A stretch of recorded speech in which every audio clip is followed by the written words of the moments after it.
বাংলাদেশের প্রান্তিক জনপদ থেকে শুরু করে পৃথিবীর বিভিন্ন প্রান্তে ঠিক এই মুহূর্তে কি ঘটছে তা নিয়ে আয়োজন এখন চারদিক। পুরো আয়োজনে আপনাদের সঙ্গে আছি মুজাহিদ শুভ। প্রধানমন্ত্রী শেখ হাসিনা বলেছেন, তিস্তা ইস্যুতে ভারত ও চীনের প্রস্তাব যাচাই করে বাংলাদেশের স্বার্থ অনুযায়ী ব্যবস্থা নেওয়া হবে। 2026 সালে গঙ্গা চুক্তি নবায়ন না হলেও এটি বলবৎ হবে বলেও জানান তিনি। বলেন, গঙ্গা ও তিস্তা নিয়ে মোদি মমতার দ্বন্দ্ব তাদের অভ্যন্তরীণ বিষয়। সকালে গণভবনে ভারত সফর নিয়ে সংবাদ সম্মেলনে এক প্রশ্নের জবাবে প্রধানমন্ত্রী বলেন, ডক্টর ইউনূসের বিরুদ্ধে সরকার ব্যবস্থা নেয়নি।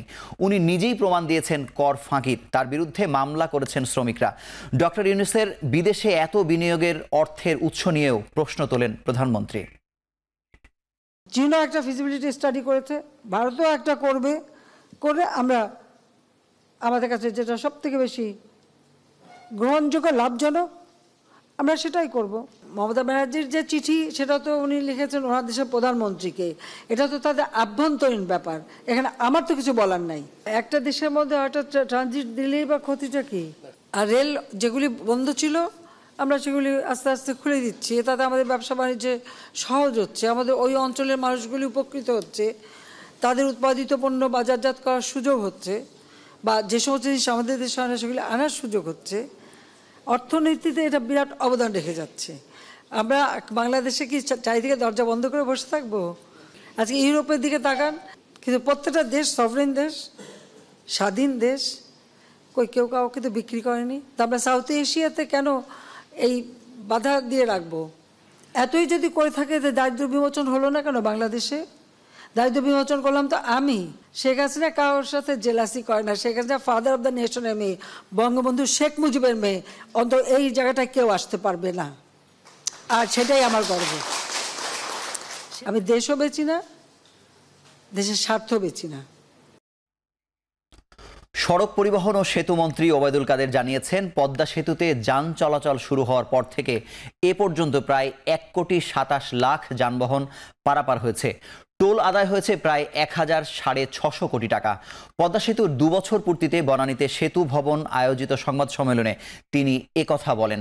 32,605 কোটি টাকা ব্যয়ে নির্মিত পদ্মা সেতু থেকে এরই মধ্যে সুফল ভোগ করছে দেশের দক্ষিণ ও দক্ষিণ পশ্চিমাঞ্চলের 21টি জেলার প্রায় 3 কোটি মানুষ।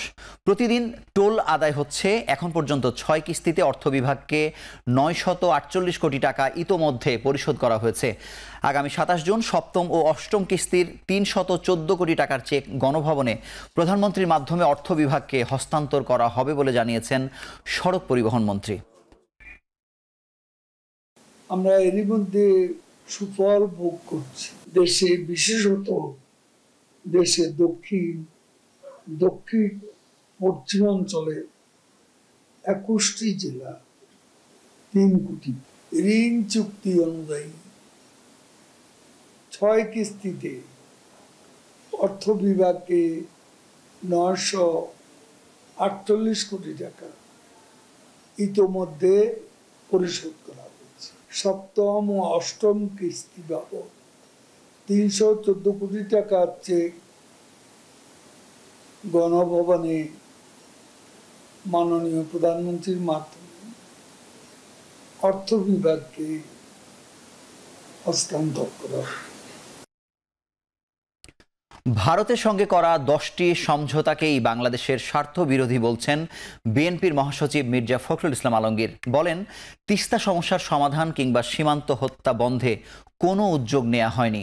মঙ্গলবার দুপুরে বিএনপির গুলশান কার্যালয়ে এক সংবাদ সম্মেলনে মির্জা ফখরুল আরও বলেন, বাংলাদেশের মূল ইস্যু তিস্তার পানি বন্টনের ন্যায্য হিস্সা আদায়, যা করতে ব্যর্থ হয়েছে সরকার। দেশের মধ্য দিয়ে রেল লাইন যাওয়ার ব্যবস্থা করে দেয়া বাংলাদেশের জন্য হুমকি হিসেবে আখ্যা দেন তিনি। ফখরুল বলেন, বিএনপি ভারত বিরোধী নয়, বরং এই সরকারের দেশবিরোধী কর্মকাণ্ডের বিরোধিতা করছে। তার মতে, সরকার বাংলাদেশের স্বার্থ আদায় করতে বারবার ব্যর্থ হচ্ছে। নতজানু পররাষ্ট্রনীতির কারণে মিয়ানমারের জাহাজ সেন্ট মার্টিনের অভ্যন্তরে প্রবেশ করেছে বলেও মনে করেন মির্জা ফখরুল। তিস্তা সহ অভিন্ন নদীগুলির পানি বন্টনের কোনো চুক্তি না করা, সীমান্তে বিএসএফ কর্তৃক বাংলাদেশি নাগরিকদের হত্যা বন্ধ না করা, একতরফাভাবে ভারতকে সকল প্রকার সুবিধা প্রদান করে বাংলাদেশের স্বার্থ ব্যাপকভাবে ক্ষুণ্ণ করা হয়েছে। ভারতকে সকল প্রকার সুবিধা প্রদানের বিনিময়ে ভারতের কাছ থেকে বাংলাদেশের কোনো স্বার্থ আদায় করতে শেখ হাসিনা সম্পূর্ণ ব্যর্থ হয়েছেন। এই চুক্তিগুলোকে বাংলাদেশের স্বার্থবিরোধী হওয়ায় বিএনপি এই চুক্তিগুলি প্রত্যাখ্যান করছে।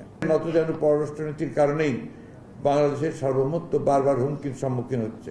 দলের পক্ষ থেকে তাকে মুক্তি দিয়ে বিদেশে প্রেরণের দাবি জানানো হয়েছে, এমনকি পরিবারের পক্ষ থেকে 2 বার তার বিদেশে চিকিৎসার অনুমতি চাওয়া হয়েছে। আগামী 3 বছরে 1000 প্রাথমিক বিদ্যালয়ে 8ম শ্রেণী পর্যন্ত চালুর অবকাঠামো রয়েছে, কিন্তু তা পুরোপুরি বাস্তবায়নে শিক্ষক নিয়োগ সহ আরও অনেক বিষয় নিশ্চিত করতে হবে, এমনটা জানিয়েছেন প্রাথমিক ও গণশিক্ষা সচিব ফরিদ আহমদ।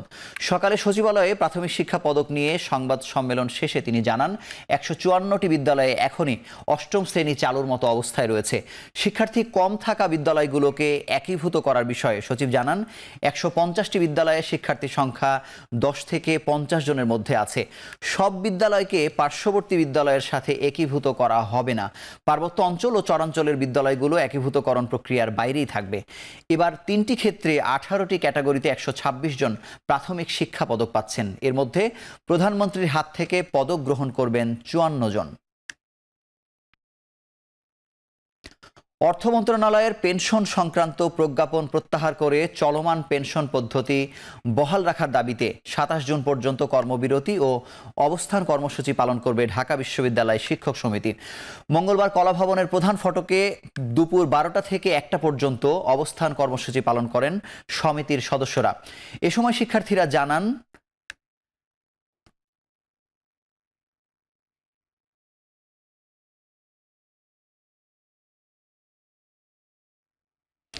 বিমানের টিকিট না পাওয়া ও স্ক্রিনিংয়ে সমস্যা সমাধানে আশ্বাস দিয়েছেন বেসামরিক বিমান চলাচল কর্তৃপক্ষের চেয়ারম্যান এম মফিদুর রহমান। মঙ্গলবার হযরত শাহজালাল আন্তর্জাতিক বিমানবন্দরে যাত্রীদের সমস্যা নিয়ে এক গণশুনানিতে তিনি এই কথা বলেন। তিনি আরও বলেন, যাত্রী সেবা উন্নত করতে বিমানবন্দরে বিভিন্ন সেবার মান বাড়ানো হয়েছে।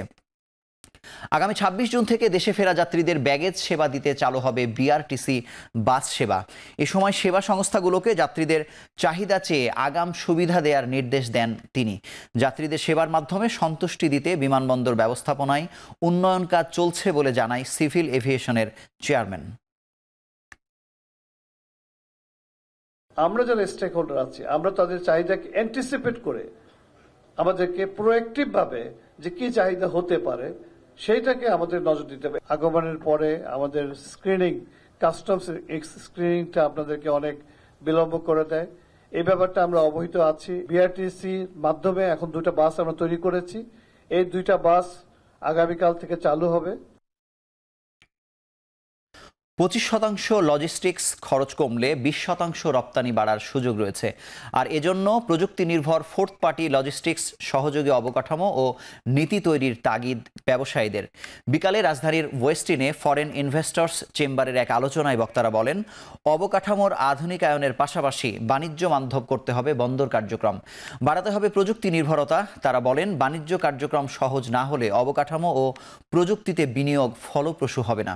তবে সম্প্রতি জাতীয় লজিস্টিক পলিসি 2024-কে স্বাগত জানান আলোচকরা। বলেন, লজিস্টিক্স ব্যবহারে দক্ষ জনবলের অভাব রয়েছে দেশে, ফলে সরকারি ছাড়াও সরকারি বিনিয়োগ থাকতে হবে নীতিমালা কার্যকরে।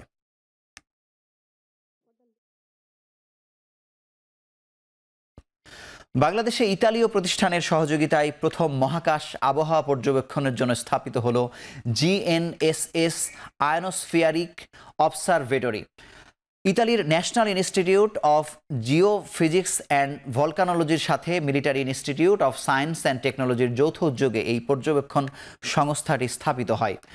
এ সময় এক সেমিনারে বক্তারা আশা করেন 2021 সালে MIST এর সাথে করা সহযোগিতা চুক্তির আওতায় এশিয়া মহাদেশ জুড়ে পর্যবেক্ষণ ক্ষমতা আরও জোরদার হবে।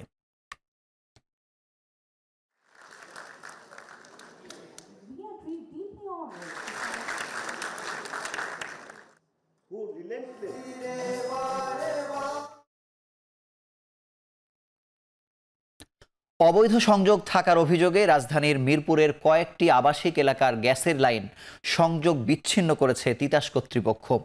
সকালে রাজধানীর মিরপুর 11, 12 এবং 60 ফিটের পীরেরবাগ এলাকায় অভিযান পরিচালনা করা হয়। এ সময় তাদের কোনো জরিমানা করা না হলেও অবৈধ সংযোগ বিচ্ছিন্ন করে সেগুলো সিলগালা করে দেওয়া হয়। এই সময় তাদের সতর্কও করে দেওয়া হয়। তিতাস কর্তৃপক্ষ জানায়, রাজধানীর বিভিন্ন এলাকায় অবৈধ গ্যাস লাইনের সংযোগের বিরুদ্ধে অভিযান অব্যাহত থাকবে।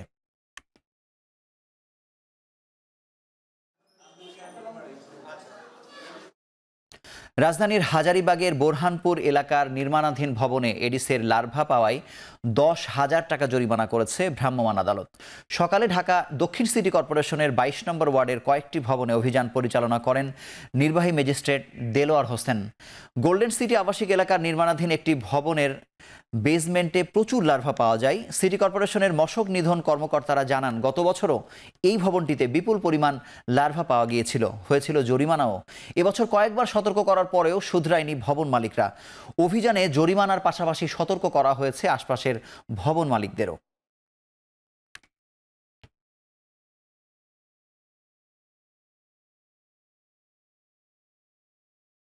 ঢাকা দক্ষিণ সিটি কর্পোরেশন থেকে ইতিমধ্যে পদক্ষেপ নেওয়া হয়েছে। আমাদের সকল ম্যাজিস্ট্রেটগণ প্রত্যেকে কাজ করতেছেন ফিল্ডে। আবাসিক এলাকাগুলোতে মশার উপদ্রব কম, যেহেতু সেখানে মানুষজন বসবাস করেন, কিন্তু নির্মাণাধীন ভবনগুলোতে এটা প্রকোপটা একটু বেশি, একটু অবহেলা আছে। আর এখানে ভ্রাম্যমাণ আদালত পরিচালনা করার সাথে সাথেই যারা আশেপাশে ছিলেন তারা তাদের স্পটগুলোতে ব্লিচিং মেরে তাদের ওই স্পটগুলো মশা নিধন করে দিয়েছে। এই জন্য সকল স্পটে আমরা পাইনি, কিছু কিছু স্পটে পেয়েছি। এখন চারিদিকে নিচ্ছি ছোট্ট একটি বিরতি, ফিরছি কিছুক্ষণ পরে।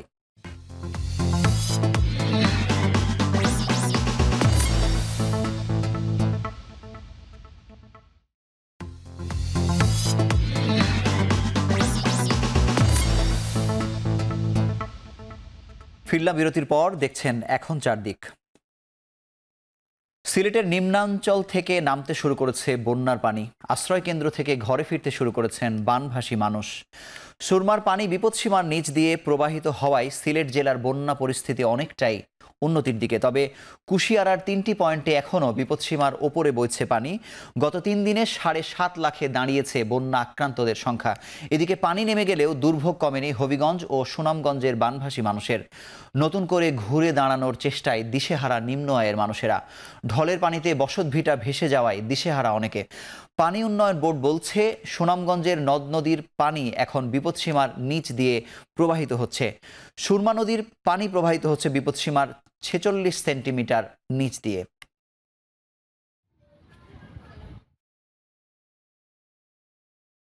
ময়মনসিংহের ত্রিশালে ইকোনমিক জোনের সীমানা পিলারের পাইলিংয়ে ক্ষতিগ্রস্ত হয়েছে তিতাস গ্যাসের প্রধান সঞ্চালন লাইন। এতে গ্যাস লাইন বন্ধ করে মেরামত কাজ করছেন তিতাসের কর্মীরা। দলিলপত্র আছে আমাদের নিজস্ব তিতাসের জায়গায় ওই সামনে মার্কার পোস্ট আছে, ওই পাশে আছে। আমাদের তো 1 মিটার পর দেওয়া হয় না, একটা নির্দিষ্ট ডিস্টেন্স পর দেওয়া হয়। আর এলাকার লোকজন জানতো যে এখানে তিতাসের লাইন আছে, তারা জানে না কেন কাজটা করলো। কাজে এটা আমরা পরবর্তীতে এগুলো হিসাব করে আমরা পেনাল্টি চার্জ করব, ক্ষতিপূরণ দাবি করব।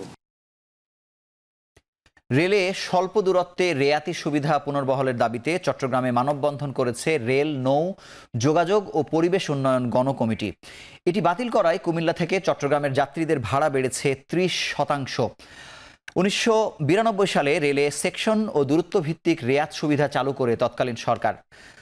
2012 সালে সেকশন ভিত্তিক রেয়াত সুবিধা বাতিল হওয়ায় 50% ভাড়া বৃদ্ধি পায়। আর গত 4 মে থেকে দূরত্ব ভিত্তিক রেয়াত বাতিল হওয়ায় ভাড়া বাড়ে 30%। এতে যাতায়াতে খরচ বেড়েছে নিম্ন আয়ের মানুষের।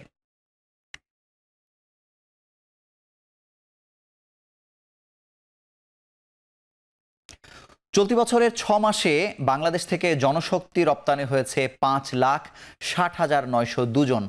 গেল বছর শুধুমাত্র কুমিল্লা থেকেই 1,12,000 জনশক্তি রপ্তানি হয়েছে, যা দেশের মোট জনশক্তি রপ্তানির 10%। কুমিল্লায় স্মার্ট বাংলাদেশ বিনির্মাণে নিরাপদ অভিবাসনের ভূমিকা শীর্ষক সেমিনারে এসব তথ্য জানানো হয়। জেলা প্রশাসন ও জেলা কর্মসংস্থান ও জনশক্তি অফিসের আয়োজনে সেমিনারে সরকারের বিভিন্ন দপ্তর, প্রশিক্ষণ কেন্দ্র, ব্যাংক, জনপ্রতিনিধি, এনজিও কর্মী, সংবাদকর্মী সহ নিবন্ধনকারী প্রবাসগামীরা উপস্থিত ছিলেন। বক্তারা জানায়, 2023-24 অর্থ বছরে কুমিল্লায় 1,658 মিলিয়ন US$ রেমিট্যান্স এসেছে, যা দেশের সর্বোচ্চ দ্বিতীয় অবস্থান। এ সময় প্রতিটি প্রবাসীকে ব্যাংক অ্যাকাউন্ট খুলতে নির্দেশনা দেওয়া হয়, যাতে প্রতারকদের বিভিন্ন মাধ্যমে টাকা পাঠিয়ে হয়রানির শিকার না হতে হয়।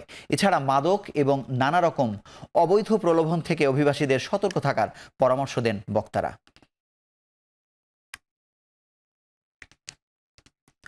এখন চারিদিকে নিচ্ছি আরও একটি বিরতি, ফিরছি কিছুক্ষণ পরে।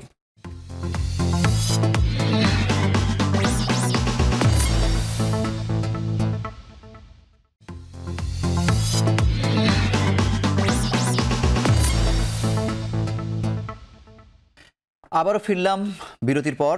দেখছেন এখন চারদিক। এবার আন্তর্জাতিক খবর। যুক্তরাষ্ট্রে প্রত্যর্পণ এড়াতে গুপ্তচর বৃত্তির অভিযোগ মেনে নিতে যাচ্ছেন জুলিয়ান অ্যাসাঞ্জ। যুক্তরাষ্ট্রের সঙ্গে চুক্তিতে রাজি হওয়ায় 5 বছর কারাবাসের পর ব্রিটিশ কারাগার থেকে মুক্তি পেলেন উইকিলিক্সের প্রতিষ্ঠাতা। যুক্তরাষ্ট্রের একটি আদালতের নথি অনুসারে মার্কিন সামরিক বাহিনীর গোপন নথিপত্র ও কূটনৈতিক বার্তা ফাঁসের অভিযোগে একক অপরাধী হিসেবে দোষ স্বীকার করতে সম্মত হয়েছেন অ্যাসাঞ্জ। চলতি সপ্তাহে আদালতের কাছে স্বীকারোক্তি দিবেন তিনি। এরপর তিনি ফিরে যেতে পারবেন নিজ দেশ অস্ট্রেলিয়ায়। ধারণা করা হচ্ছে বুধবার নর্দার্ন মারিয়ানা দ্বীপের একটি আদালতে সম্পন্ন হবে আইনি প্রক্রিয়া। 14 বছর আগে উইকিলিক্সের মাধ্যমে 1 কোটির বেশি মার্কিন গোয়েন্দা নথি ও কূটনৈতিক বার্তা ফাঁস করে বিশ্বজুড়ে হইচই ফেলে দেন জুলিয়ান অ্যাসাঞ্জ। যুদ্ধবিরতি চুক্তি হলেও যুদ্ধ চালিয়ে যাবে ইসরায়েল, এমন মন্তব্যের একদিনের মাথায় নেতানিয়াহু জানিয়েছেন প্রস্তাবিত গাজা যুদ্ধবিরতি ও বন্দি বিনিময় চুক্তিতে প্রতিশ্রুতিবদ্ধ তার দেশ। সোমবার পার্লামেন্টে ইসরায়েলের প্রধানমন্ত্রীর এই দাবির পর হামাস জানিয়েছে চুক্তি এড়ানোর জন্য সময় ক্ষেপণ করছেন নেতানিয়াহু। বিপরীতধর্মী বক্তব্যে যুদ্ধবিরতি নিয়ে তৈরি হয়েছে সংশয়। যুক্তরাষ্ট্র থেকে অস্ত্র সরবরাহ উল্লেখযোগ্য হারে কমছে তেল আবিবের এমন দাবিকে ভিত্তিহীন বলে দাবি করেছে হোয়াইট হাউস। এদিকে লেবাননের সশস্ত্র গোষ্ঠী হিজবুল্লাহর সঙ্গে সংঘাত এড়াতে ইসরায়েলের প্রতিরক্ষা মন্ত্রীকে অনুরোধ করেছেন মার্কিন পররাষ্ট্রমন্ত্রী অ্যান্টনি ব্লিংকেন। প্রায় 9 মাসব্যাপী যুদ্ধে ক্রমেই অবনতি হচ্ছে গাজার মানবিক পরিস্থিতি। জাতিসংঘ বলছে দুর্ভিক্ষের মুখে উপত্যকার বাসিন্দারা, তীব্র খাদ্য সংকটে ভুগছে প্রায় 5 লাখ ফিলিস্তিনি। অভুক্ত অবস্থায় দিন পার করছে গাজার 20% মানুষ। শেষ করছি এখন চারদিক। দীর্ঘ সময় ধরে আমাদের সঙ্গে থাকার জন্য ধন্যবাদ। ভালো থাকুন।